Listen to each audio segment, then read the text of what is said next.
Nama saya Satrio Panggiraharjo. Dalam video ini, saya ingin menjelaskan bagaimana pentingnya psikoterapi dalam kehidupan kita. Untuk lebih lengkapnya, yuk simak videonya. Dalam kehidupan sehari-hari, terkadang kita menemui masalah-masalah yang dapat mempengaruhi masalah psikologi seseorang. Masalah-masalah tersebut terkadang masalah-masalah yang sering kita temui sehari-hari, seperti kecemasan atau ketakutan yang berlebih, fobia, kemudian masalah relasi dengan orang lain, pemahaman diri yang kurang, dan perilaku-perilaku yang maladaptif. Dan hal tersebut terkadang memerlukan bantuan profesional untuk mengatasinya. Seorang terapis dalam psikoterapi terlatih dalam melihat suatu masalah yang dihadapi oleh klien dari sudut pandang klien tersebut. Dan bersama-sama dengan klien, psikoterapis dapat membantu klien untuk menemukan sumber masalah dan menetapkan tujuan terapi dari psikoterapi tersebut. Ada beberapa tujuan terapi yang dilakukan dalam psikoterapi, seperti misalnya yang pertama, resolusi konflik masa lalu. Yang kedua, meningkatkan pemahaman klien terhadap apa yang terjadi pada dirinya. Ketiga, untuk mengubah perilaku. Kemudian, dapat juga untuk memberikan rasa nyaman pada pasien sehingga dia dapat menjalani kehidupan lebih nyaman. Psikoterapi sendiri dapat dilakukan dalam setting yang lebih luas, dalam artian melibatkan lebih dari seorang terapi atau seorang klien.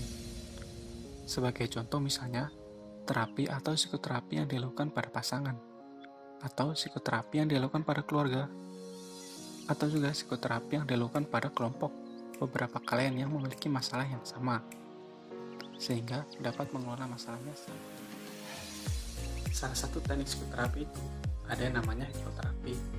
Mungkin sebagian dari Anda masih menganggap hipnoterapi itu negatif. Hipnoterapi itu bisa membuat seseorang tidak sadarkan diri, atau hipnoterapi itu bisa membuat orang pingsan, atau bahkan mengeluarkan unek-uneknya. Sama sekali tidak demikian. Negatif mindset yang saat ini mungkin masih ada di benak Anda, sebaiknya hapus semua itu, karena semua itu tidak benar. Dan manfaat dari hipnoterapi itu lebih luar biasa, dan tidak bisa membuat seseorang tidak sadarkan diri. Karena apa? Karena ketika seseorang tidak sadarkan diri, dia tidak bisa menerima yang namanya sugesti, tidak bisa menerima saran, tidak bisa menerima kata-kata dari terapis. Sehingga ketika Anda dalam kondisi hipnoterapi, Anda masih mengetahui, masih bisa mengikuti instruksi ataupun sugesti-sugesti yang diberikan oleh terapis. Psikoterapi sendiri biasanya dilakukan pada beberapa sesi, umumnya tergantung dari tujuan terapinya. Untuk hipnoterapi biasanya dilakukan 4 sesi, mungkin saja bisa lebih. Dengan mengenali masalah psikologis Anda dan berusaha mencari penyelesaiannya, diharapkan itu menjadi suatu pintu yang baik bagi Anda untuk memaksimalkan kondisi psikologis Anda, dan diharapkan dapat membantu Anda mencapai potensi maksimal. Sekian video penjelasan dari saya.